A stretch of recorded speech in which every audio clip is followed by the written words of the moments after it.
1986, le monde ne sera plus jamais comme avant.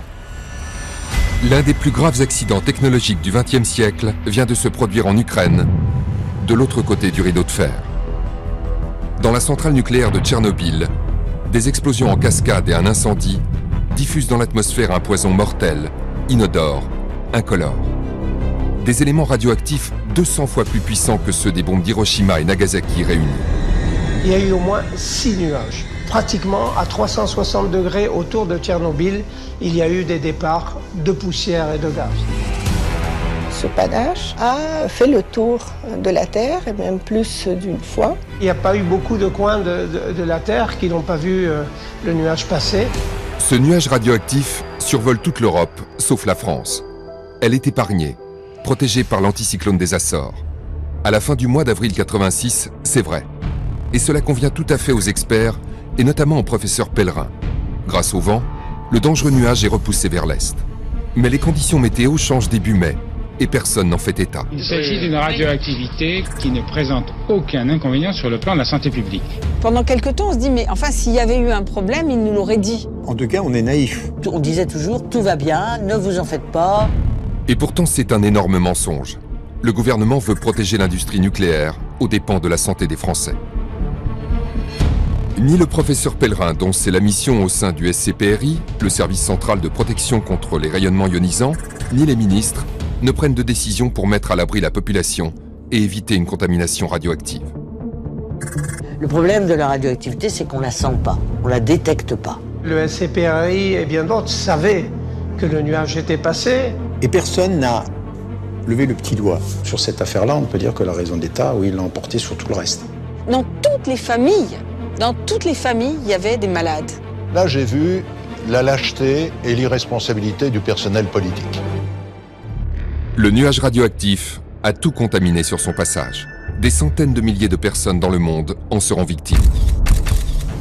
Nous irons à la rencontre des témoins de cette époque, des citoyens comme vous et moi, des ingénieurs, des scientifiques, des journalistes, pour essayer d'y voir plus clair sur un dossier stratégique toujours aussi compliqué, parfois top secret.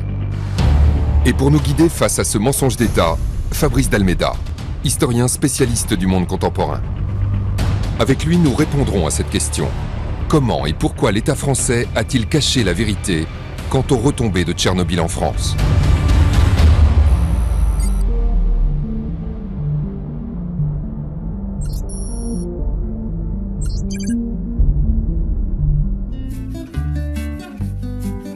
Printemps 1986.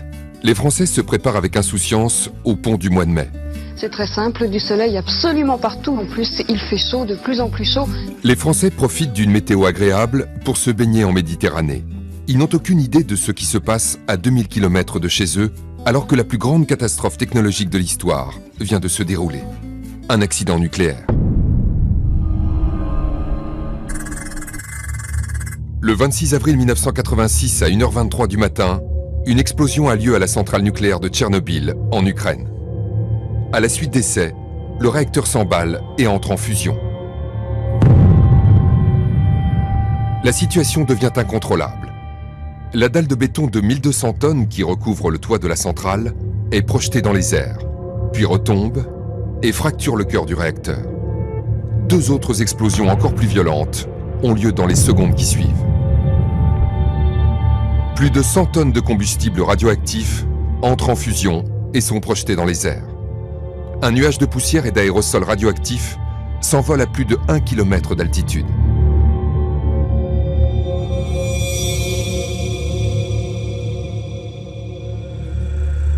À Tchernobyl, l'accident du réacteur vient d'avoir lieu.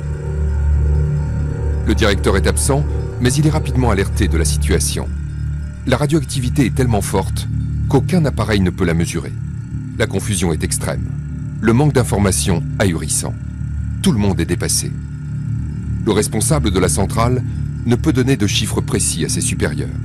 Il ment donc à sa hiérarchie quant à la gravité de l'accident et rassure le Kremlin. C'est le premier d'une longue série de mensonges et d'erreurs de la part des soviétiques. Ils vont dissimuler la vérité à leur population, tout en sachant que la situation est hors de contrôle. Quand ça arrive, les soviétiques eux-mêmes sont à la pêche aux informations depuis Moscou. Là-bas, je crois que la confusion était totale.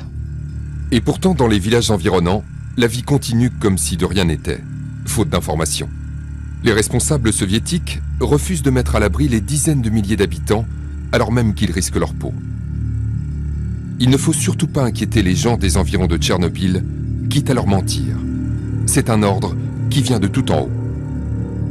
Tout ce qui concerne le nucléaire a toujours été frappé de secret. C'est un État très paternaliste, l'État soviétique. Et il faut que le parti, comme un bon père de famille, soit aux commandes et qu'il gère. Et donc, il a fallu montrer que oui, il s'est produit un accident, mais nous gérons. Tout va bien. Pour éviter une autre explosion, les soviétiques sollicitent en urgence des ouvriers, des jeunes conscrits, des pompiers pour éteindre l'incendie. Ils s'acharnent à nettoyer le graphite brûlant sur le toit du réacteur avec des protections inadaptées. Quelques secondes contre plusieurs mois de service militaire. Quelques secondes pour la patrie. Quelques secondes pour une mort dans de terribles souffrances ou une vie sacrifiée. Les communistes envoyaient à la mort des centaines de volontaires qui ne savaient pas ce que c'était que la radioactivité et qui sont allés dans des zones où le simple fait d'être sur place pendant quelques dizaines de secondes équivalait à signer un bon pour avoir un cancer. Ce n'est que 30 heures après l'explosion que la population est évacuée. Plus de 1200 bus sont réquisitionnés. Près de 50 000 personnes quittent leur domicile pour des raisons un peu vagues, au dire des autorités. On sait maintenant qu'il y a eu des discussions virulentes au plus haut niveau sur la question de l'évacuation. On a dit littéralement qu'à cause de la situation radiologique défavorable, on évacuait la population pour 2-3 jours, ce qui était sûrement un mensonge délibéré. Il n'y avait même pas d'instrument capable de mesurer cette radioactivité-là. En 1986, on est encore en pleine guerre froide. L'Europe, il faut s'en souvenir, est divisée par le rideau de fer. On ne sait pas ce qui se passe en Europe de l'Est et l'URSS est la plus grande puissance nucléaire du bloc soviétique. Donc pour elle, il ne faut pas montrer le moindre signe de faiblesse, il ne faut pas que des informations filtrent qui pourraient éventuellement d'ailleurs être utiles à l'Ouest pour des opérations de déstabilisation ou d'influence. À l'Ouest, personne n'imagine ce qui se passe derrière le rideau de fer. À l'époque, il n'y a pas d'internet ni de réseaux sociaux, pas de téléphone portable.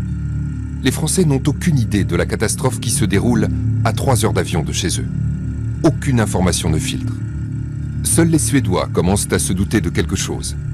Ils décèlent une radioactivité inhabituelle et commencent à s'inquiéter. Après investigation, les Suédois réalisent que le nuage vient du RSS et interrogent leurs voisins soviétiques. Nous sommes le 29 avril 1986, 3 jours après l'explosion.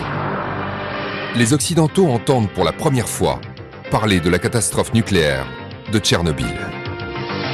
Madame, monsieur, bonsoir. Accident dans une centrale nucléaire soviétique. À 19h17, l'agence soviétique TASS annonçait un accident en Ukraine dans une centrale nucléaire. La centrale de Tchernobyl en Ukraine, au nord de Kiev, des taux de radioactivité anormalement élevés. L'agence TASS, qui a annoncé exceptionnellement la nouvelle, n'a précisé ni la date, ni les conséquences de cet accident. On sait seulement qu'il y a des victimes. Les premières informations qui arrivent à l'Ouest sont extrêmement sommaires et rassurantes, en complet décalage avec la situation catastrophique. La communication est pilotée depuis Moscou. Boris Eltsine, membre du Politburo, et Mikhail Gorbatchev, secrétaire général du PC, font des déclarations pour rassurer Reagan et les dirigeants européens. Succession de mensonges éhontés. La catastrophe, d'après M. Gorbatchev, s'est passée le 25 avril. Aujourd'hui, tout serait maîtrisé et il n'y aurait pas eu de mesures spéciales d'entreprise pour protéger la population. M. Mikhail Gorbatchev est entré en contact avec le président Reagan, mais l'URSS a refusé toutes les offres d'assistance et affirme que la situation radioactive est maintenant stabilisée. Faux. L'incendie n'est pas maîtrisé. La population a été évacuée et la contamination s'étend à chaque instant. Toutes les informations du Kremlin sont tronquées. Les journalistes se font berner. Impossible pour eux de vérifier les faits in situ à cause du rideau de fer. Au même moment, le nuage de Tchernobyl avance au gré des vents. Et avec lui, le césium-137 et l'iode-131. 2 produits radioactifs issus de la fission de l'uranium qui contaminent à des degrés divers tout sur son passage. Les plantes, les sols, les cours d'eau. Les animaux sont contaminés, les hommes aussi. Après la Scandinavie, où il est détecté le 28 avril, le nuage redescend vers le reste de l'Europe, et notamment l'Allemagne, l'Autriche et le nord de l'Italie. À partir du 30 avril, Moscou commence à se rendre compte de l'ampleur de la catastrophe et interrompt toutes les liaisons satellites pour les télévisions occidentales. Toutes les liaisons satellites sont interrompues au moins jusqu'au 2 mai. Pas d'images, pas de reportages, pas de témoignages. Toujours rien de précis sur le nombre des victimes et la progression de la catastrophe. Je pense qu'on a du mal, 30 ans plus tard, en tant que journaliste, à se rendre compte de ce qu'est, à l'époque, la totale pauvreté de l'information. Il n'y a pas les téléphones portables à l'époque, il n'y a pas les télévisions par satellite. Maintenant, avec les réseaux sociaux, avec Internet, on a quand même beaucoup plus accès à différentes sources d'informations, mais ce n'était pas le cas en 86. Gorbatchev empêche aussi les Occidentaux de se rendre à Tchernobyl et refuse l'aide américaine et européenne. Pour le Kremlin, il est trop dangereux de faire venir des étrangers sur place, non pas à cause de la radioactivité, mais du secret. Les Occidentaux se rendraient compte immédiatement de l'énormité de la catastrophe. Les dirigeants soviétiques ne sont pas les seuls à masquer la vérité. La France joue à cache-cache avec le fameux nuage radioactif. Où est-il d'abord et où va-t-il? Tout dépend des vents. Le nuage est en train de partir en direction de la Sibérie. Donc en aucun cas, ça dirigerait vers la France. Faux. Le nuage va atteindre la France. Mais les experts et le gouvernement choisissent de retenir la météo la plus clémente pour rassurer les Français et éviter un vent de panique. Le tout nouveau gouvernement peut donc vaquer à ses occupations tranquillement. Les premiers articles sur Tchernobyl sont publiés le 29 avril 1986, 3 jours après l'explosion. Des papiers pleins de contre-vérités, car les journalistes ont du mal à obtenir des informations auprès des soviétiques, mais aussi auprès du gouvernement français. En cette fin avril, aucun communiqué n'est diffusé. C'est le début de la cohabitation. Chirac et Mitterrand ont d'autres priorités que Tchernobyl. C'est le premier gouvernement de cohabitation de l'histoire de la Ve République. C'est un fait inédit. C'est-à-dire, d'un côté, il y a le président de la République, François Mitterrand, de l'autre, le Premier ministre Jacques Chirac. Ils ne se connaissent pas vraiment, ils n'ont pas encore commencé à travailler ensemble. À l'époque, il faut s'en souvenir, il y a peu de conseillers en communication. Il n'y a pas ce qu'on appelle aujourd'hui les spin doctors. Donc ça fait que dans cette période où le pouvoir s'installe, où il change, il n'y a pas de spécialistes pour la communication. Et donc, ça va pousser encore plus les experts à être sous les feux de la rampe et à passer donc dans les médias. Sur les plateaux de télévision, on invite donc les spécialistes. Ils sont une poignée, tous de fervents défenseurs du nucléaire, des purs produits de la nucléocratie française. Leur premier réflexe est de rassurer la population, même s'ils n'ont aucune information précise sur ce qui s'est déroulé dans la centrale de Tchernobyl. Ces spécialistes font des déclarations à l'emporte-pièce. De toute façon, selon eux, aucun danger, la radioactivité s'est diluée dans l'air. Tous les Français qui nous écoutent se demandent si ça va venir chez nous et si ce nuage sera très toxique. On peut être catégorique, ça ne présente absolument aucun danger. Ça n'en a présenté aucun en Scandinavie. Et plus le temps passe, plus ça se disperse et ça devient totalement insignifiant. Je ne crois pas que les conséquences puissent être sensibles sur le plan de la santé des populations. Même pour les Scandinaves, la santé n'est absolument pas menacée. Cette communication de crise vise à protéger un programme nucléaire qui ne doit absolument pas être remis en cause. Dans les années 80, on est en plein développement du nucléaire en France. Il y avait une croyance en France qu'il n'y aurait pas d'accident. En 81, année où Mitterrand a été élu, c'est là qu'on a construit le plus de centrales en France. Et donc, le fait qu'une centrale explose et que la radioactivité émise par cette centrale qui était à 2000 km vienne polluer notre environnement en France, c'était un événement absolument considérable et non maîtrisable. Donc dans un premier temps, ils ont essayé de nier l'affaire, puis de la minimiser. L'homme qui joue le rôle principal dans la stratégie de réassurance de la population, c'est lui, le professeur Pellerin. Il dirige le SCPRI, le Service central de protection contre les rayonnements ionisants. Un organisme dont la mission est de surveiller la radioactivité dans l'environnement et dans les produits de consommation. On a fait tellement de catastrophisme sur le plan du nucléaire qu'on risque de déclencher des paniques. Si le professeur Pellerin avait donné l'alerte, la situation aurait été tout à fait différente. Il aurait pu prendre des décisions sanitaires pour protéger les Français, mais il ne l'a pas fait, alors même qu'un nuage radioactif chargé de dizaines de radioéléments contamine tous les pays qu'il survole. Il s'agit d'une radioactivité qui est notable, qui est mesurable, mais qui ne présente aucun inconvénient sur le plan de la santé publique. Le professeur Pellerin était persuadé qu'on allait s'engouffrer dans cet accident pour remettre en cause le nucléaire en France. Et lui, il s'était donné pour charge de le développer. Pour lui, c'était une obsession. Il fallait cacher tout ça, tout ce qui pouvait nuire à l'image du nucléaire. Ça ne menace personne actuellement, sauf peut-être dans le voisinage immédiat de l'usine. Et encore, c'est surtout dans l'usine que je pense que les Russes ont admis qu'il y avait des personnes lésées. Pellerin est médecin et s'improvise expert météo. Pour lui, le nuage est inoffensif. Son avis est tranché et définitif. Le jour même de cette intervention sur le plateau de TF1, le dangereux nuage radioactif survole pourtant l'Hexagone. Ses champs, ses écoles, ses bacs à sable. Mais aucun expert ne l'avoue. Cette information est cachée. La France, c'est un grand pays du nucléaire. C'est le pays de Madame Curie, c'est le pays de Becquerel. C'est un pays où on a décidé d'établir un gigantesque complexe nucléaire qui soit à la fois civil, pour fournir de l'énergie, et militaire pour garantir l'indépendance et la grandeur du pays. Et donc ce complexe joue aussi le rôle un peu de lobby. Il essaye de convaincre toute l'opinion que le nucléaire, c'est quelque chose de propre, de sûr, quelque chose de fiable et qui n'est pas dangereux pour la santé. Mais est-ce que c'est si vrai que ça ? Toutes les centrales nucléaires sont dangereuses, surtout quand elles explosent, comme celle de Tchernobyl. Elles libèrent dans l'atmosphère des gaz et des poussières très nocifs pour la santé. Les masses d'air contaminées qui ont atteint la France contenaient une vingtaine d'éléments radioactifs. Césium-137, césium-134, qui sont des métaux, l'iode-131, qui est un gaz.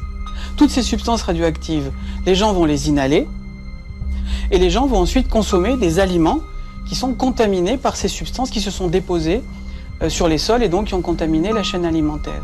Donc ça va passer dans le sang très rapidement et donc ça va aller charger des organes différents. Le césium va aller dans les muscles, il y en a d'autres qui vont dans les os comme le plutonium ou le foie. Le cœur, les intestins, la tête, les glandes sont aussi touchées par les radionucléides. Mais l'organe qui est le plus sensible à l'iode-131 est la thyroïde. Le problème pour l'iode, c'est qu'il se fixe au niveau de la thyroïde. Dans les 10 minutes, c'est dans le sang. Et au bout d'un quart d'heure, ça commence à arriver à la thyroïde. Au bout de 6 heures, tout ce que vous avez dans le sang est dans la thyroïde. C'est pour ça qu'on dit qu'il faut donner des pastilles d'iode pour saturer la thyroïde, afin que lorsqu'arrivent les produits radioactifs, il n'y a plus de place. Mais si vous les donnez 6 heures après, il n'y a plus de place. Les produits radioactifs, ils sont là. Donc ce qu'on peut constater, c'est qu'à l'époque, certains groupes de population ont subi des doses de radiation, en particulier à la thyroïde, qui dépassaient largement les limites sanitaires. Et c'est pourquoi il aurait fallu prendre des mesures de protection. La France est un des seuls pays pratiquement en Europe à n'avoir pris aucune mesure de protection. Et pour cause. Pour le professeur Pellerin, le nuage de Tchernobyl est loin de l'Hexagone et les radioéléments se diluent dans l'atmosphère. Les faibles doses de radioactivité sont inoffensives. De nombreux experts partagent son point de vue dans les années 80. La population française est donc hors de danger. Pourtant, le nuage survole toute l'Europe.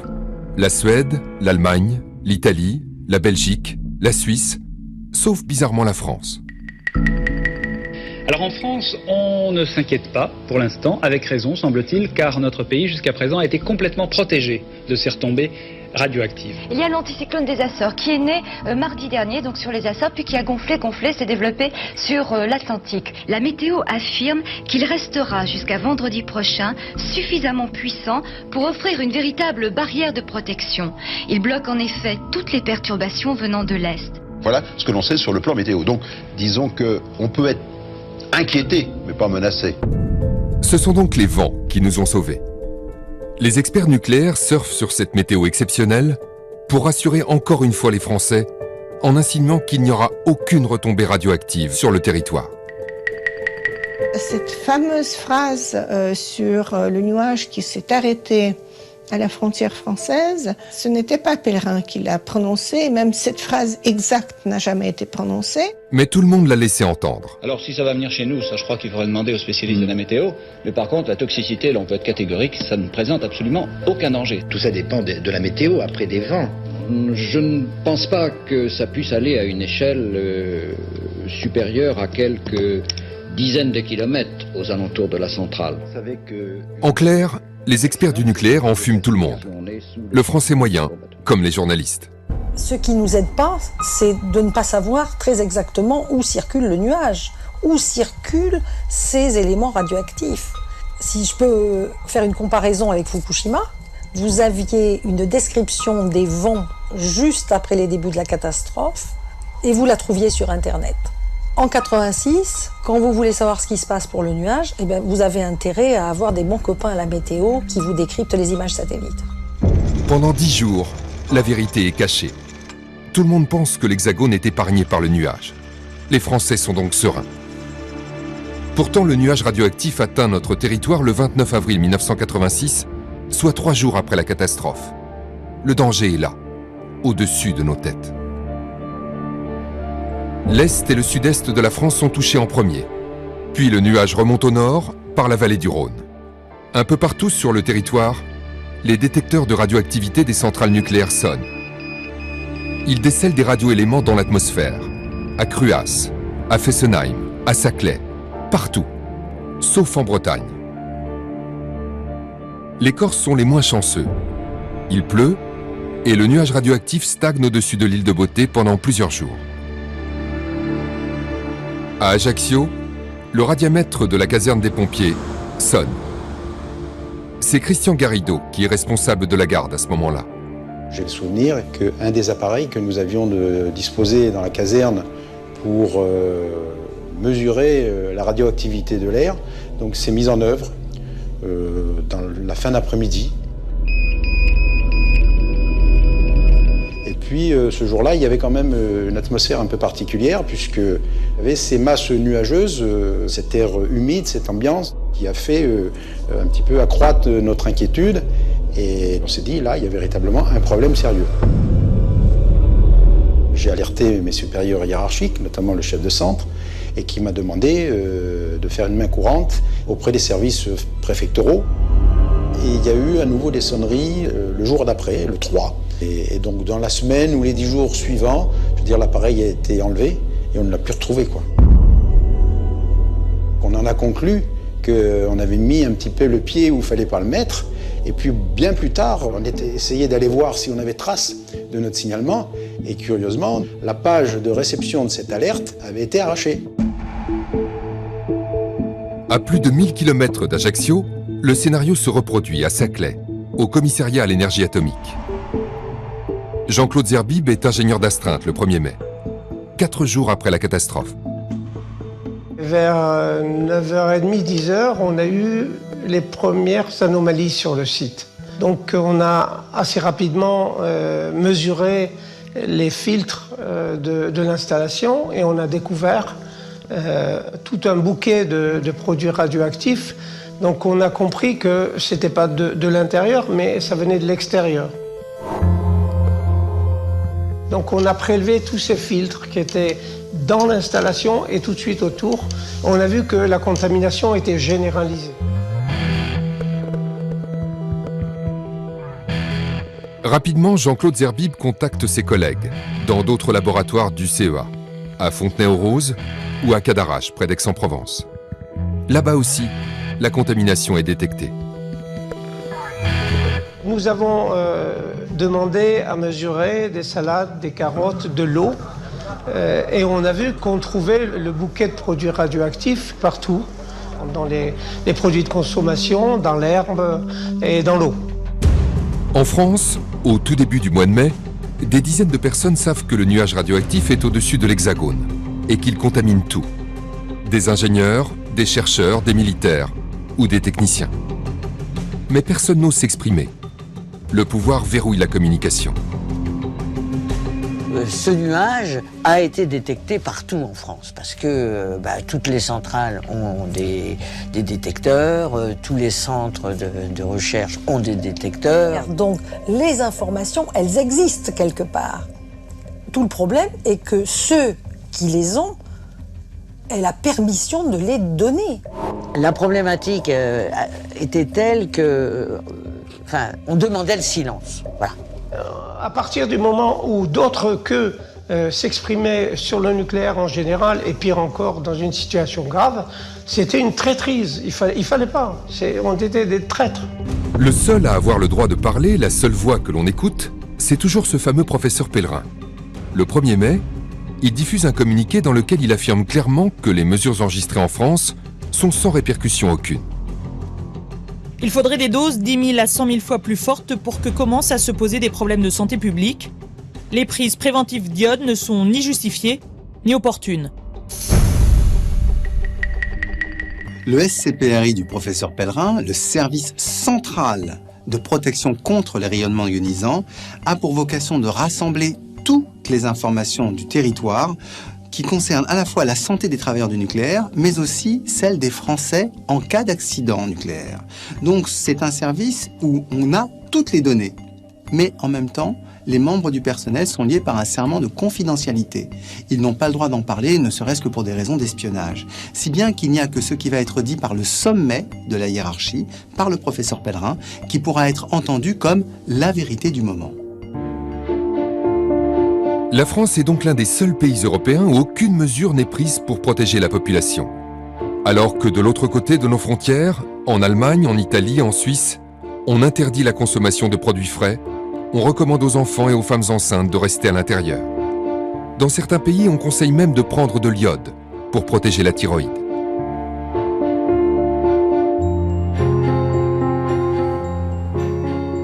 Dans l'insouciance générale, certains commencent à douter. Les fauconniers habitent en Balagne, à une encablure de Calvi.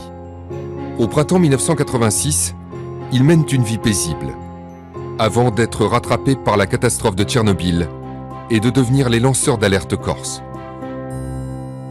Le risque nucléaire, c'était pas quelque chose qui nous avait tracassés. Ici, on est quasiment à 2000 km de Tchernobyl. On ne se faisait pas de soucis, surtout qu'après, il y avait eu dans la presse des propos très rassurants. Des propos très rassurants que ne partagent pas leurs amis, qui rentrent d'Italie. Quand il revient, ils nous disent « Mais qu'est-ce que vous avez fait pour les enfants ?» On dit « Mais à quel propos ?» Rien de particulier. Il dit « Mais en Italie, on n'a pas le droit de manger des salades. Et nous, les salades, les herbes, c'est ce qu'on ramasse tous les jours. » Et on dit « Mais non, nous, on n'a pris aucune précaution. » Et à partir de là, on se dit « Mais quand même, si en Italie, ils ont fait quelque chose, nous, géographiquement, on est quand même beaucoup plus proche de l'Italie. » Donc, on commence à s'inquiéter. Dans son exploitation, Marie-Antoinette constate un changement brutal. Des arbres ont grillé, des lignes d'arbres ont grillé, comme si on avait jeté du désherbant. Alors on peut dire il y a des maladies, etc. Oui, mais là, ça avait été quelque chose de brutal qui était arrivé à ce moment-là. Mais ça ne s'arrête pas là. Ces bêtes aussi sont malades. J'avais donc quelques vaches, je n'ai pas eu un veau qui a survécu. Il y a eu des veaux morts-nés, il y a eu des vaches qui ont avorté. Je n'étais pas la seule, bien sûr, beaucoup d'autres. Il y a eu beaucoup de problèmes avec les cochons. Parce que les cochons, c'est pareil. Ça mange au ras du sol, ça fouille, et c'était là qu'il y avait le plus de contaminants. Tiens. On a cherché à comprendre pourquoi on ne nous donnait pas de réponse. Est-ce que les services de l'État avaient, eux, quelques données qu'ils ne voulaient pas communiquer, ou bien est-ce qu'ils n'avaient rien, ils n'avaient pas fait leur travail? Dans tous les cas, on était quand même très mal barrés. À partir de ce moment-là, les époux fauconniers décident de faire analyser du lait et du fromage. Ils envoient leurs échantillons au SCPRI du professeur Pellerin. Les premiers résultats tombent et sont étonnants. Il nous fait part de la contamination du lait en minimisant, en nous disant bon, il y a 320, 360 becquerels par litre de lait d'iode 131. C'est insignifiant, ça représente quelques cigarettes supplémentaires dans la journée. J'ai trouvé ça assez curieux comme comparaison. Quelques semaines plus tard, dans un autre laboratoire, indépendant du SCPRI, ils testent à nouveau le lait de brebis et de chèvre. Et là, les chiffres n'ont plus rien à voir. Ils ont estimé que la contamination initiale pouvait être de l'ordre de 5000 becquerels au début du mois de mai. Plus tard, on s'est aperçu que la contamination localement, début du mois de mai, était plutôt de l'ordre entre 10 000 et 20 000 becquerels par litre de lait. C'est le chiffre qui apparaît dans un document confidentiel du ministère de l'Intérieur, une note secrète où l'on peut lire « Nous avons des chiffres qui ne peuvent pas être diffusés. » Évidemment, car ces niveaux de contamination sont 30 à 60 fois plus importants que ceux communiqués par le SCPRI. Des chiffres très largement au-dessus des limites acceptées par la CE. Dans la région de Valence, Roland, Christian et d'autres commencent eux aussi à douter du discours officiel. Ils font partie du premier groupe de citoyens à l'origine de la CRIRAD, la commission de recherche et d'information indépendante sur la radioactivité. Ils s'inquiètent pour eux-mêmes et leurs familles et décident d'analyser des produits de consommation courante. On est en même temps soucieux de notre santé, celle de nos enfants, et en même temps on est des citoyens, on a envie de savoir. Et là, c'est vrai qu'on a essayé d'interpeller les labos qui étaient censés pouvoir faire des mesures. Alors c'était chez EDF, chez Areva, à Grenoble, au CEA, etc. Et évidemment, toutes les portes sont fermées. La CRIRAD contacte un chercheur au laboratoire de physique nucléaire de Lyon. Dès les premières analyses qu'on a fait avec le professeur Béraud, on a pu voir qu'on trouvait de la contamination radioactive dans tous les échantillons qu'on mesurait. Tous. Par contre, à des niveaux extrêmement variables, qui ont fait que à la ferme où on était ou la ferme d'à côté, on n'a pas eu forcément les mêmes contaminations. La CRIRAD réalise plus de 500 analyses de radioactivité au moment de Tchernobyl. Par exemple, dans la Drôme, le thym peut être contaminé par le césium-137 à des niveaux très différents. Les valeurs s'échelonnent entre 24 et plus de 16 000 becquerels par kilo. Le professeur Pellerin disait, ben voyez, là, il faisait des moyennes par département, lui, par région. Et vous voyez, la moyenne des inférieurs. Donc, tout va bien. Tout va bien, mais tout est faux. Le service du professeur Pellerin bricole les données et s'arrange pour donner des moyennes toujours inférieures aux limites européennes de contamination. Face aux informations inquiétantes des lanceurs d'alerte, le gouvernement se doit de réagir.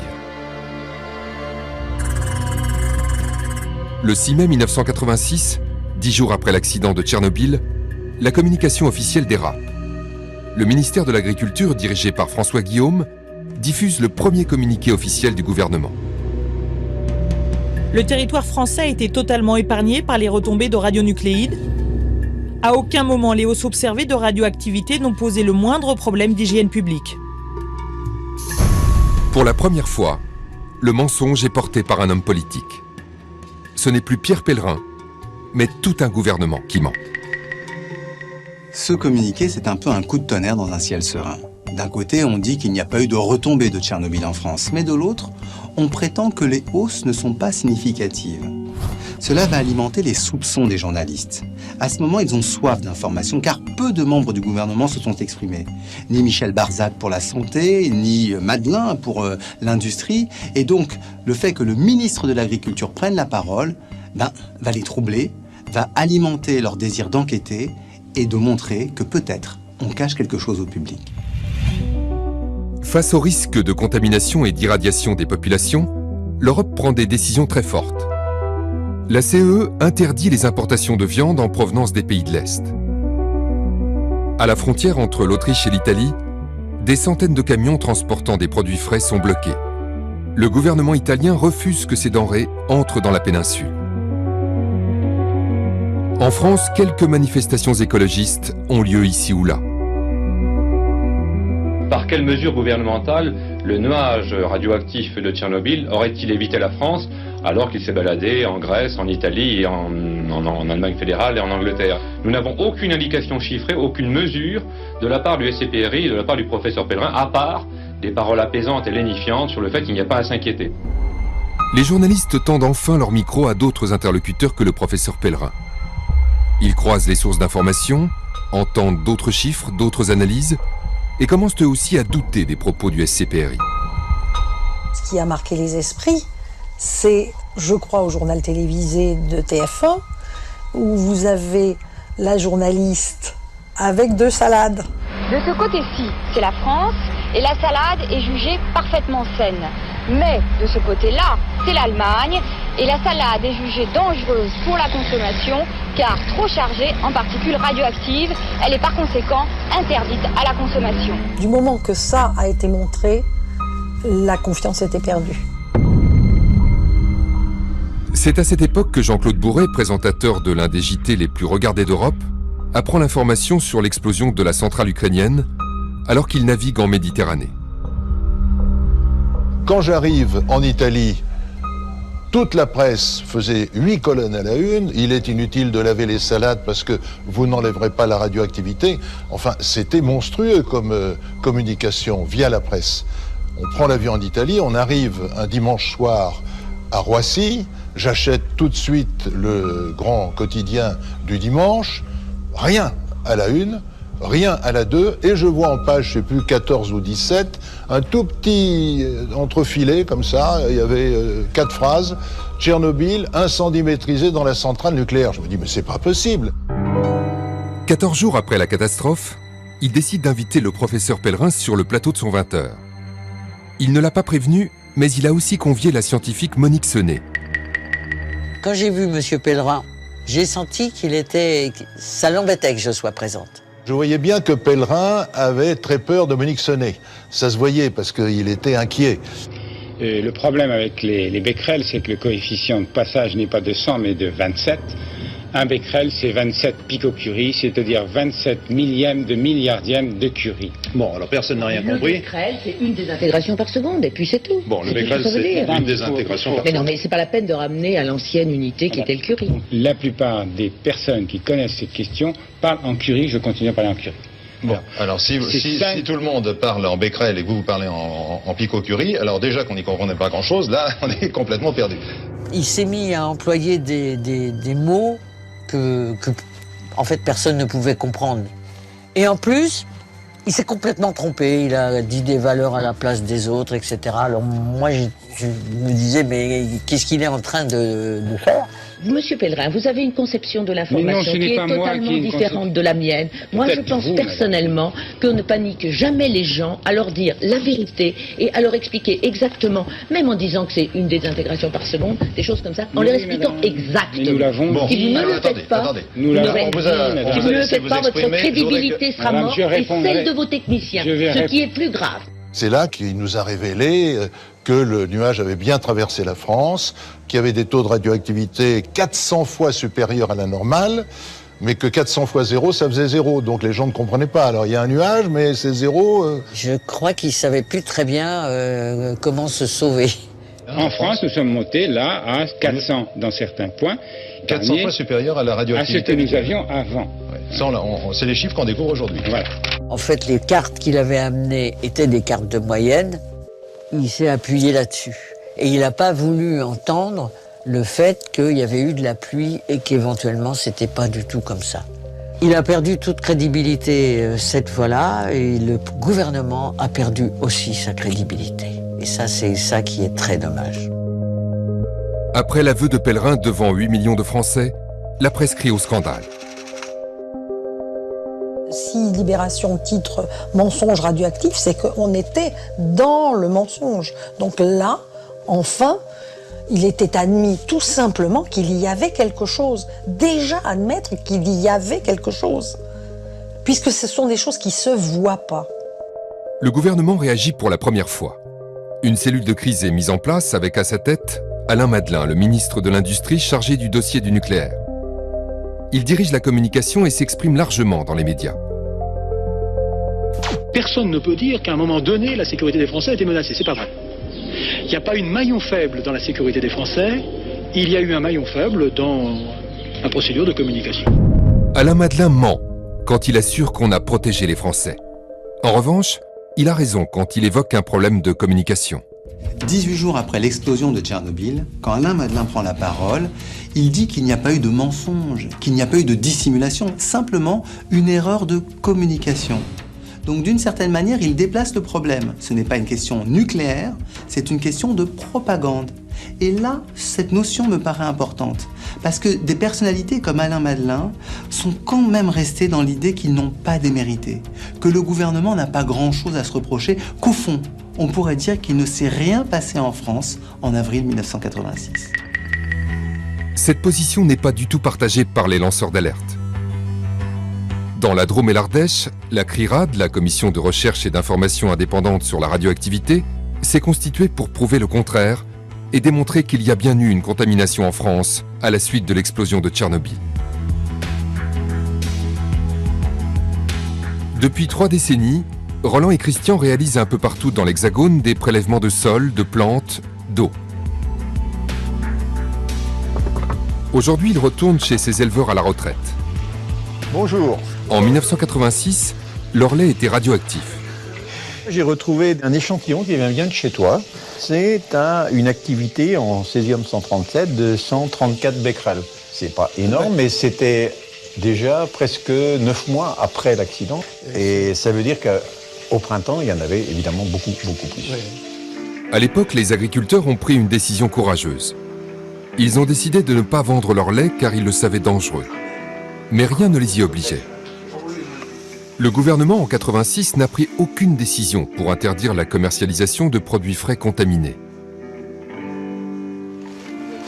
Avant de quitter l'exploitation, Roland et Christian se dirigent vers le potager pour prélever des légumes et constater que la radioactivité est toujours là. On n'est pas revenu à un niveau antérieur à Tchernobyl, ça c'est certain.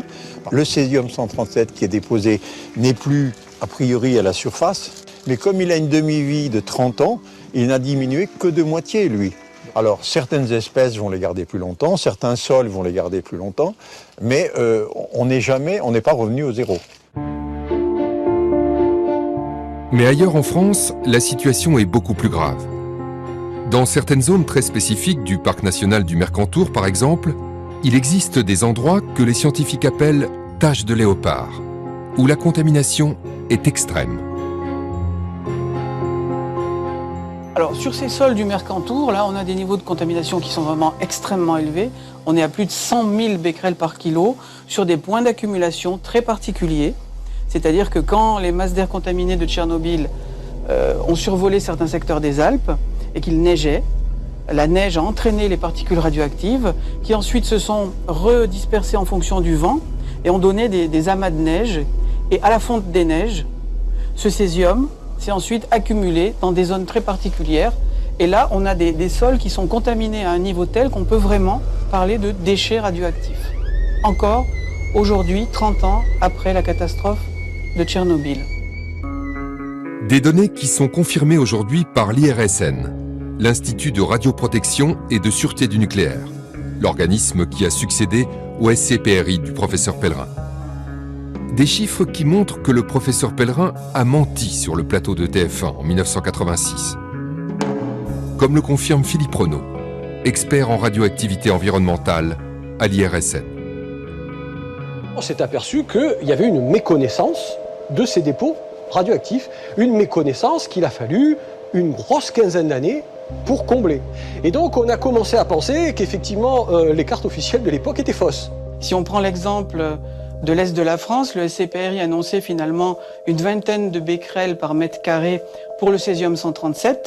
Nous, ce que nous avons mesuré sur la région Alsace, par exemple, c'est une moyenne de 7000 becquerels par mètre carré, c'est-à-dire au moins 300 fois plus, avec des zones de la Corse à l'Alsace où on a même des niveaux de 30 000 becquerels par mètre carré en césium-137.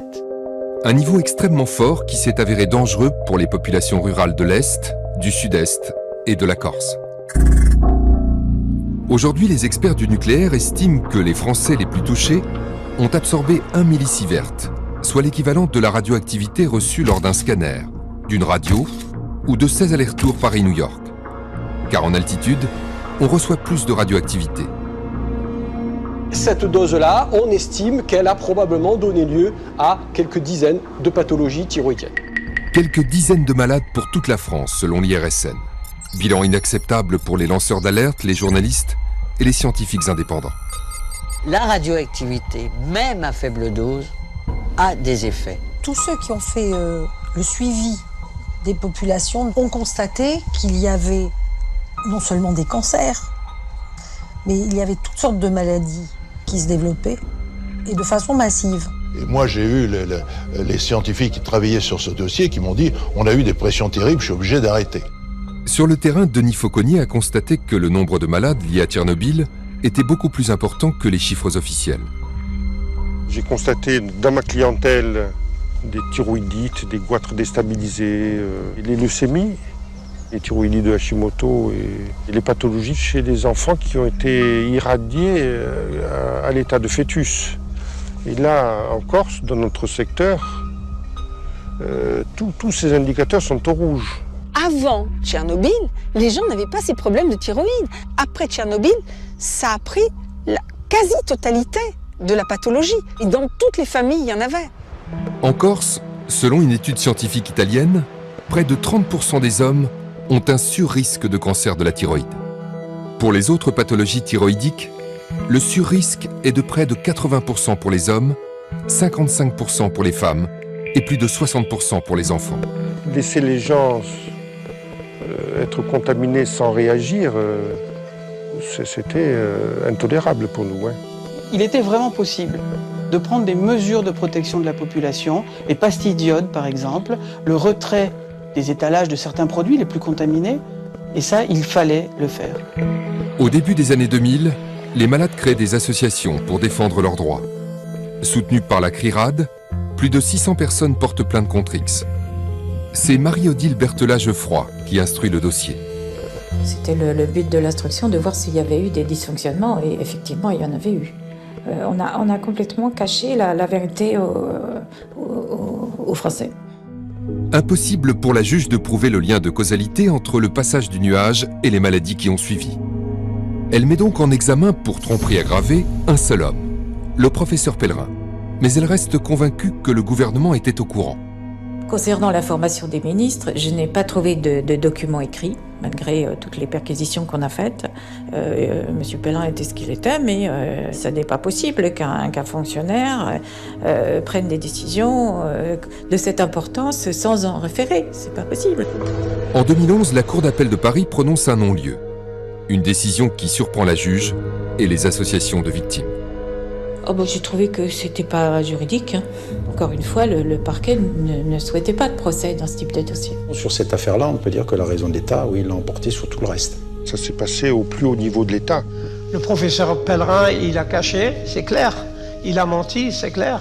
Et personne ne s'est préoccupé de démentir ce qu'il disait. Personne. Et surtout pas les responsables politiques. Ça reste hypersensible. Oui. Bien sûr. Mais les intérêts sont tellement énormes. On est avec des centaines de milliards qui sont en jeu. Donc vous comprenez bien que là, on ne fait pas joujou. 30 ans après l'explosion de Tchernobyl, le dossier nucléaire reste hypersensible et opaque. Toute la vérité n'a pas éclaté. Tchernobyl, mensonge d'État, un mensonge pour protéger l'énergie nucléaire et pour protéger la puissance militaire française. Un mensonge patriotique en somme. Aujourd'hui, une épaisse chape de plomb recouvre le dossier Tchernobyl, à l'image du sarcophage de la centrale. Les preuves, les chiffres, les analyses sont systématiquement enterrés par un lobby puissant. Normal, puisque le nucléaire est une énergie essentielle dont personne ne peut se passer, malgré les risques qu'elle nous fait courir. Quand une explosion a lieu, les impacts écologiques et sanitaires sont dramatiques et s'étendent dans le monde entier pendant des siècles. 30 ans après la catastrophe, impossible donc de dresser un bilan fiable et objectif de l'accident et de connaître le nombre de victimes. Des centaines, des milliers ou des millions.